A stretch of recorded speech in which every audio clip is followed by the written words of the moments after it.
साल 2017। एक लड़का जो नया नया 12वीं पास करके कॉलेज में प्रवेश करता है। स्कूल में एक एवरेज सा लड़का जो कॉलेज की समस्याओं को लेकर, कॉलेज में छात्र हितों को लेकर शुरुआत से ही धीरे धीरे सोचना शुरू करता है, और ये सोच और समस्या हल करने की ये सूझबूझ उसे ले जाती है राजनीति की ओर। जिस उम्र में अधिकतर लड़के नौकरी के पीछे भागते हैं, जिस उम्र में अधिकतर लड़के पहाड़ों में सेना की तैयारी करते हैं, उस उम्र में वो लड़का सोचता है समाज हित का, और वो लड़का राजनीति में जाने की सोचता है। और मेरे साथ इस वक्त वही लड़के बैठे हुए हैं, छात्र संघ अध्यक्ष नारायण नगर के अजय अवस्थी। बहुत बहुत स्वागत है आपका। बहुत बहुत धन्यवाद। और धन्यवाद कहूँगा भाई हर्षित मेहरा आपका। आप न्यूज खबर वाला न्यूज़ चैनल के माध्यम से हमेशा आपने हमारा सहयोग किया, और महाविद्यालय की जितनी भी ज्वलंत समस्याएं थी आपने खबर वाला न्यूज़ चैनल के माध्यम से सभी आम जनता तक पहुंचाने का प्रयास किया। उसके लिए मैं आपका बहुत बहुत आभारी हूं। आपने अजय अवस्थी को सुना, आपने अजय अवस्थी के बारे में जाना, और शायद बहुत से दर्शक इस बात को लेकर भी आशंकित होंगे कि अजय अवस्थी हमारे अच्छे मित्र हैं, लेकिन सवाल पूछने में कोई भी कोताही नहीं बरती जाएगी। वो तमाम सवाल जो इस एक साल के कार्यकाल के दौरान इनके कार्यकाल पर खड़े हैं, या इनकी जो भी कार्यवाही रही है, उनसे सारे संबंधित एक साल के सवाल पूछेंगे। तो शुरुआत करेंगे छात्र संघ समारोह से। जब पहली बार नारायण नगर महाविद्यालय में छात्र संघ समारोह हमने देखा था, और कॉलेज के जो बच्चे थे, ये पहला अवसर था जब इस प्रकार का कोई समारोह शायद कॉलेज में हुआ है। इस बारे में क्या कहेंगे आप?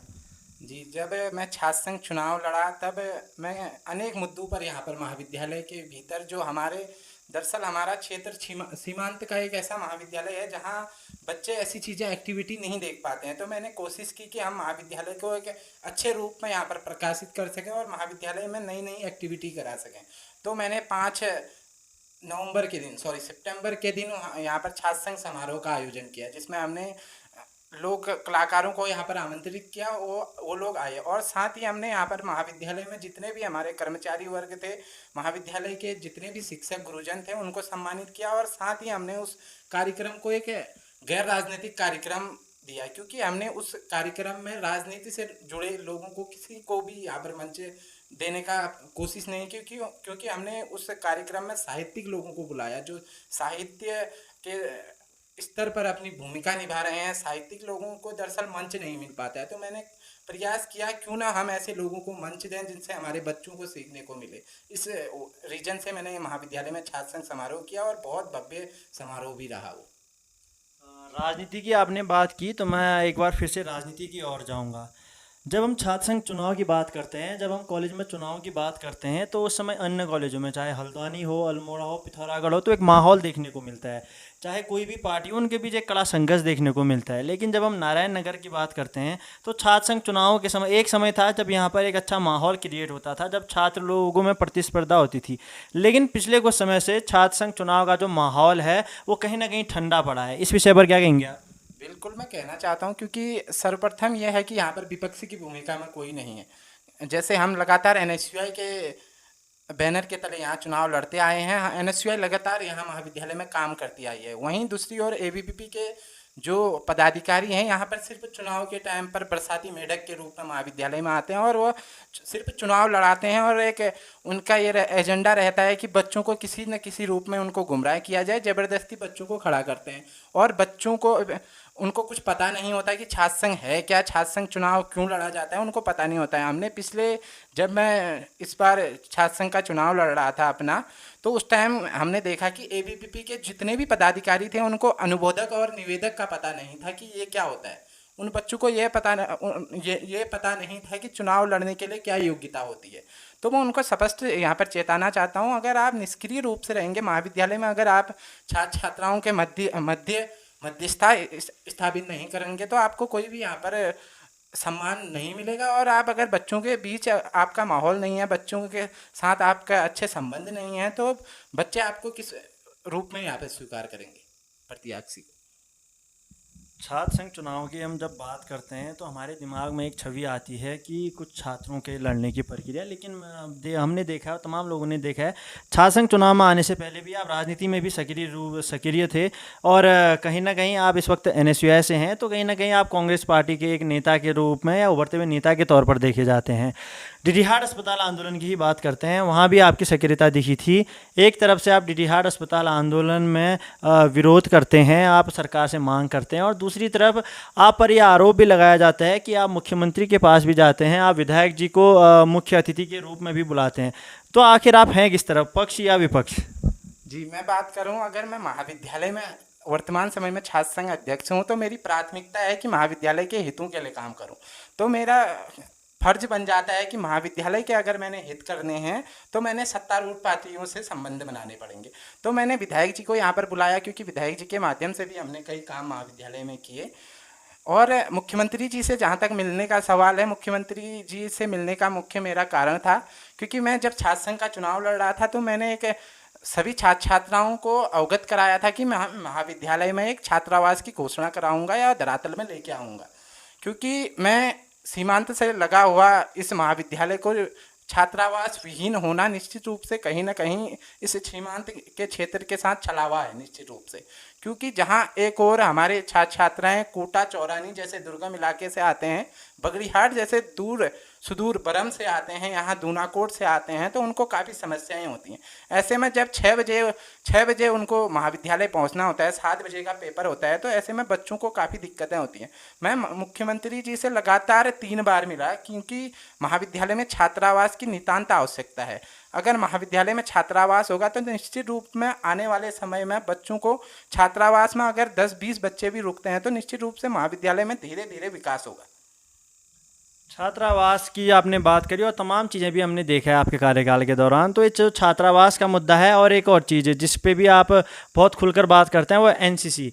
तो विद्यालय में एनसीसी की मांग और जो छात्रावास की मांग की थी, कहाँ तक ये प्रक्रिया पहुँची है? जी, एनसीसी का तो ऐसे है, एनसीसी के लिए हमने लगातार मैं मिला, कमान अधिकारी पिथौरागढ़ से मिला, कर्नल साहब कन्याल जी हैं नैनीताल, उनसे मिला एनसीसी के लिए, क्योंकि उसमें वो सरकारी स्तर से होता है। फिर सेना का मामला है, उसमें थोड़ा कोई मतलब नेतागिरी के आधार पे नहीं होता है कि कहीं से लाइजन लगा जाए तुरंत हो जाए। तो उसमें ऐसा था कि धीरे धीरे मामला चल रहा है, और मैं बीच में केंद्रीय रक्षा मंत्री जो हमारे अजय भट्ट जी हैं उनसे भी मिला था। तो उन्होंने मुझे आश्वस्त किया है कि अगले 17 अप्रैल से यहाँ पर एनसीसी भी खोल दी जाएगी। और साथ ही आपने कहा एनएसएस के बारे में, तो एनएसएस हमने 14 वर्षों से बंद थी महाविद्यालय में, तो हमने एनएसएस प्रारंभ किया। मैं लगातार कुलपति महोदय से इस संबंध में मैंने वार्ता की, मैं 2-3 बार कुलपति महोदय से मिला, और महाविद्यालय में हमने एनएसएस खोलने का काम किया, जिसमें हमारे 90 से 100 बच्चे यहाँ पर रजिस्ट्रेशन कर चुके हैं। आप बार बार बात कर रहे हैं निर्धन छात्रों की, आप बार बार बात कर रहे हैं सीमांत क्षेत्रों की, और आप अक्सर कॉलेज में इस विषय पर बहुत बात करते हैं। लेकिन सीमांत क्षेत्र के छात्रों या निर्धन छात्रों के लिए क्या सुविधाएं आपके कार्यकाल के दौरान हुई हैं? जी, मैं बताना चाहता हूं, जब मैंने महाविद्यालय में छात्र संघ चुनाव जीत के आया मैं, तो मैंने छात्र संघ कार्यालय का उद्घाटन किया। उस दिन मैंने हमारे महाविद्यालय के जितने भी निर्धन बच्चे थे उनको महाविद्यालय से निर्धन कोष से, हमने जो महाविद्यालय में छात्र निर्धन कोष होता है उससे 20 से 25 बच्चों को हमने आर्थिक सहायता प्रदान करवाई।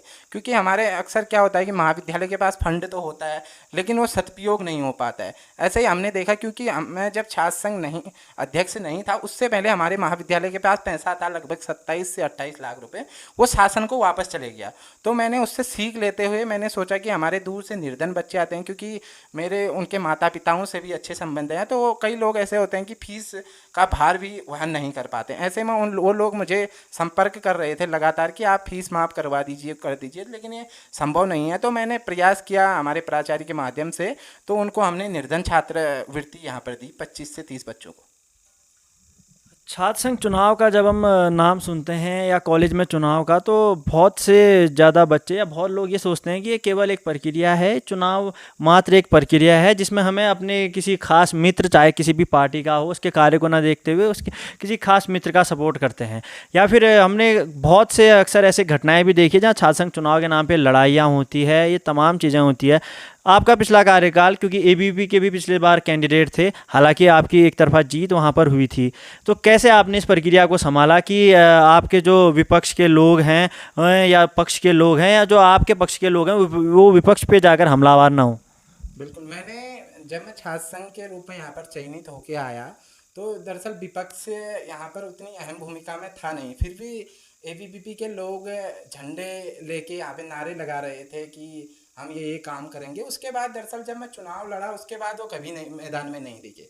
तो मैंने महाविद्यालय के हितों को देखते हुए सबसे संबंध स्थापित करने का काम किया धीरे धीरे, क्योंकि मैं कांग्रेस पार्टी से बिलोंग करता हूं। तो ऐसे में मेरे सामने सबसे बड़ी चुनौती थी कि महाविद्यालय के हितों को देखते हुए महाविद्यालय के लिए काम करना, क्योंकि अक्सर देखने को मिलता है क्योंकि सत्तारूढ़ में जो व्यक्ति होते हैं उनको ही काम यहाँ पर मिलता है। तो मैंने सभी विपक्षियों को साधने के लिए उनके सहयोग से उनका आशीर्वाद लिया और धीरे धीरे हमने महाविद्यालय के हितों में अनेक काम किए, जो आपने भी सुना होगा, और हमने भी जितने प्रयास किए धरातल में आए वो निश्चित रूप से। आपने बहुत बार आंदोलन सुने होंगे, बहुत से धरने आपने धरनों के बारे में सुना होगा। मैंने भी खुद डिडिहार अस्पताल आंदोलन के बारे में खबरवाला के माध्यम से दिखाया था। लेकिन एक ऐसा आंदोलन भी था जो पहली बार था, मैंने पहली बार कॉलेज में धरना प्रदर्शन को लेकर, नारायण नगर कॉलेज में धरना चल रहा था, आपने खबरवाला के माध्यम से भी सुना था। तो थोड़ा सा उस और चलते हैं, उस धरने में आपकी क्या मांगें थी और उन मांगों में कौन कौन सी मांगें पूरी हुई हैं और क्या कुछ औचित्य उस धरने का था? बिल्कुल, मैं धरने के बारे में बता देता हूँ। हमने 4 दिवसीय यहाँ पर धरना किया था। महाविद्यालय में मूलभूत समस्याओं के लिए हमने वो धरना किया था। हमारी मुख्य मांग थी कि महाविद्यालय में जो हमारे शौचालय थे वो नियमित रूप से खुल नहीं रहे थे और उनमें साफ सफाई नियमित रूप से हो नहीं रही थी, जिसमें मेरी छात्रा बहनों को काफ़ी समस्या आ रही थी। तो वो लगातार मेरे से संपर्क कर रहे थे कि भैया शौचालय की काफ़ी दिक्कत है। तो मैं निरंतर महाविद्यालय के प्रभारी प्राचार्य जो हैं हमारे, उनसे मैं निरंतर कोशिश कर रहा था कि आप खोलिए, लेकिन वो किसी कारणवश खोल नहीं पा रहे थे। जब मैं आंदोलन में बैठा तो उन्होंने वो तुरंत यहाँ पर, उन्होंने शायद मुझे हल्के में लिया कि ये कुछ करेगा नहीं। जब मैं आंदोलन में बैठा तो निश्चित रूप से उन्होंने तुरंत त्वरित कार्यवाही की और शौचालय खोला। और दूसरी मांग थी कि हमारे महाविद्यालय में लगभग 2 वर्ष से गणित के शिक्षक नहीं है, जिससे बीएससी के छात्र छात्राओं को काफ़ी दिक्कतें होती हैं। इस बार हमने तो मेरी एक ये मांग थी, और साथ ही हमारे महाविद्यालय में भौतिक विज्ञान के शिक्षक नहीं थे। तो मैं लगातार इसके लिए लड़ रहा था और लगातार मैं 3 से 4 बार डायरेक्टर महोदय के पास भी गया। मैंने लगातार उनको महाविद्यालय के स्तर से यहाँ पर ज्ञापन भेजे, जितनी भी हमने फॉर्मेलिटी थी सब की। तो डायरेक्टर महोदय भी मुझे हमेशा आश्वस्त करते थे कि 10 से 15 दिन के मध्य में आपके महाविद्यालय में हम शिक्षक भेज देंगे, लेकिन वो भी भेजने में असमर्थ थे। लेकिन छात्र हितों को देखते हुए मैंने आखिरी समय में निर्णय लिया कि हम महाविद्यालय में एक आंदोलन करेंगे, जिसका परिणाम यह हुआ कि महाविद्यालय के आंदोलन करने के तीसरे से चौथे दिन महाविद्यालय में भौतिक विज्ञान के शिक्षक नियुक्त कर दिए गए। और गणित शिक्षक के लिए डायरेक्टर महोदय ने मुझे आश्वस्त किया था कि क्योंकि हमारे पास अभी गणित के शिक्षक नहीं हैं, उनका कहना था, लेकिन उन्होंने मेरे से कहा था कि 1 से 2 महीने के मध्य में हम आपको गणित का शिक्षक दे देंगे। लेकिन अभी तक उन्होंने गणित का शिक्षक यहाँ पर महाविद्यालय में नहीं भेजा है। निश्चित रूप से उनका फिर से एक छलावा है। हम जो भी हमारे आने वाले पदाधिकारी होंगे, जितने भी हमारे दावेदार होंगे, अगर शिक्षक नहीं भेजेंगे तो वो आंदोलन पुनः प्रारंभ कर दिया जाएगा।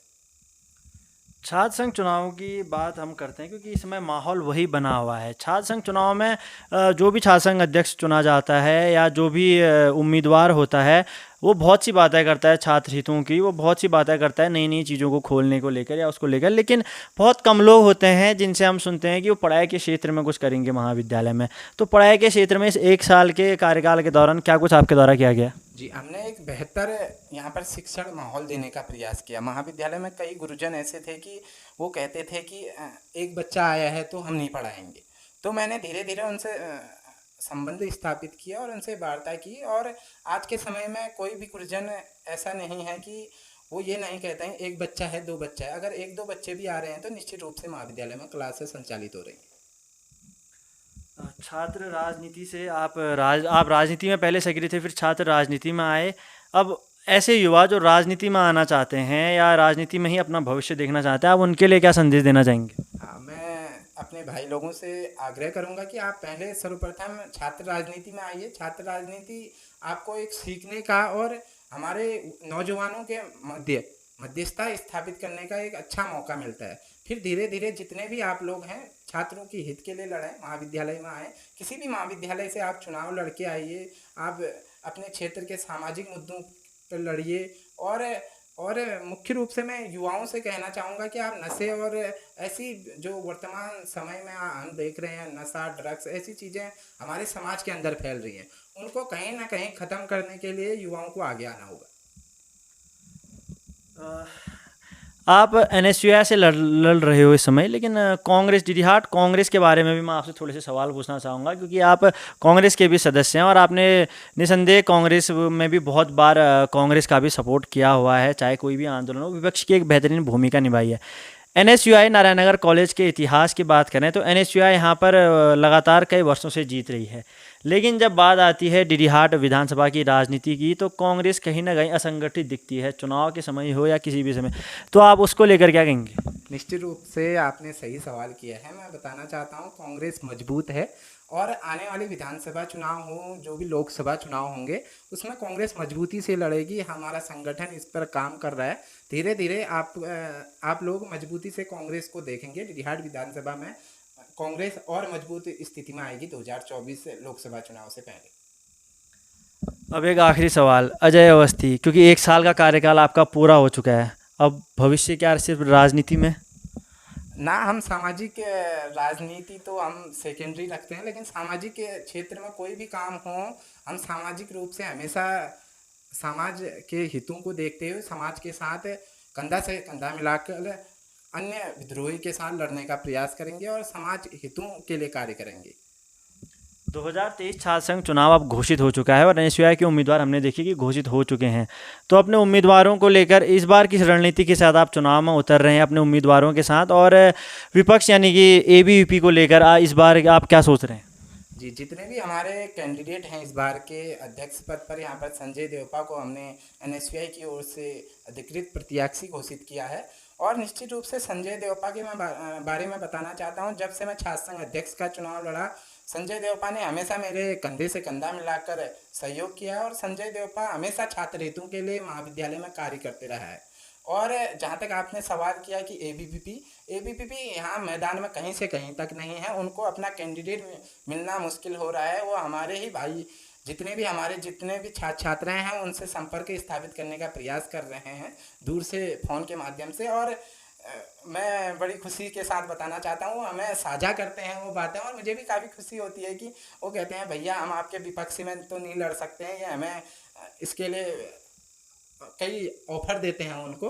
लेकिन मुझे भी खुशी होती है कि बच्चे इतना अच्छा मानते हैं हम लोगों को कि बच्चे हमारे खिलाफ जाने के लिए बिल्कुल भी कहीं से भी कहीं तक बच्चों का कहना है कि हम आपके खिलाफ नहीं जाएंगे। और संजय देवपा निश्चित रूप से एक तरफा यहाँ पर चुनाव जीतेंगे। और जहाँ तक मुझे लग रहा है वर्तमान परिप्रेक्ष्य में कोई भी अगर जो भी छात्र छात्राएँ महाविद्यालय में एक्टिव रहीं 1 साल के बीच, अगर उन्होंने हमारा कार्यकाल देखा होगा, हमारे जितने भी छात्र संघ के पदाधिकारियों का कार्यकाल देखा होगा, तो कहीं से भी कहीं तक चुनाव लड़ने की हिम्मत नहीं करेंगे। तो ये थे अजय अवस्थी जो एबीवीपी को इस समय खुली चुनौती दे रहे हैं 2023 के चुनाव के लिए, क्योंकि उनके कैंडिडेट तैयार हैं, चाहे संजय देवपा अध्यक्ष पद पर इस वक्त हैं एनएसयूआई से, और जल्द ही एबीवीपी की जैसी ही उम्मीदवारों की लिस्ट डिक्लेयर होती है आप खबरवाला पर सीधे देखेंगे तमाम अपडेट। छात्र संघ चुनाव का माहौल इस समय धीरे धीरे गर्मा रहा है नारायणनगर में काफ़ी वर्षों के बाद। हालांकि अजय अवस्थी ने एक चैलेंज जरूर दे दिया है आने वाले उम्मीदवारों को, चाहे एनएसयूआई के हो या एबीवीपी को हो, इतने सारे कार्यकाल को लेकर। बहुत बहुत धन्यवाद हमसे जुड़ने के लिए। एक आखिरी संदेश जो आप देना चाहेंगे कॉलेज के विद्यार्थियों को? मैं हमारे महाविद्यालय के जितने भी छात्र छात्राएं हैं उनको संदेश देना चाहता हूं कि अगर महाविद्यालय में हमें विपक्षी मिलता है तो आप आगामी 7 नवंबर को जो महाविद्यालय में छात्र संघ का चुनाव होने जा रहा है उसमें आप हमारी टीम को यहाँ पर मतदान करने अवश्य रूप में आए, क्योंकि मतदान एक ऐसा दान है जो आप स्वतंत्र रूप से और आप अपने हितों को देखते हुए महाविद्यालय का, जिस व्यक्ति ने महाविद्यालय के हितों में काम किया है उसको आप चुनने का आपको एक अधिकार दिया जाता है। तो आप सभी से आग्रह है कि 7 नवंबर को होने वाले छात्र संघ चुनाव में आप अधिक से अधिक संख्या में महाविद्यालय में आकर हमारे प्रत्याशियों के पक्ष में मतदान करें। जो हमने 1 साल में कार्य किए हैं आप लोगों के हितों को देखते हुए, आप लोगों के लिए हमने जितनी भी लड़ाइयाँ लड़ी हैं उनको आप उन पे मुहर लगाते हुए हमारे प्रत्याशियों को विजयी बनाने का कष्ट करें। धन्यवाद, बहुत बहुत धन्यवाद। आपने सुना अजय अवस्थी को। इस समय छात्र संघ चुनाव नारायण नगर की पल पल की अपडेट, डिडिहाट और आसपास की खबरें, डिडिहाट और आसपास के मौसम में आपको लाइव के माध्यम से दिखाता रहूँगा। बने रहिए, जुड़े रहिए खबरवाला के साथ, फॉलो कीजिए खबरवाला को।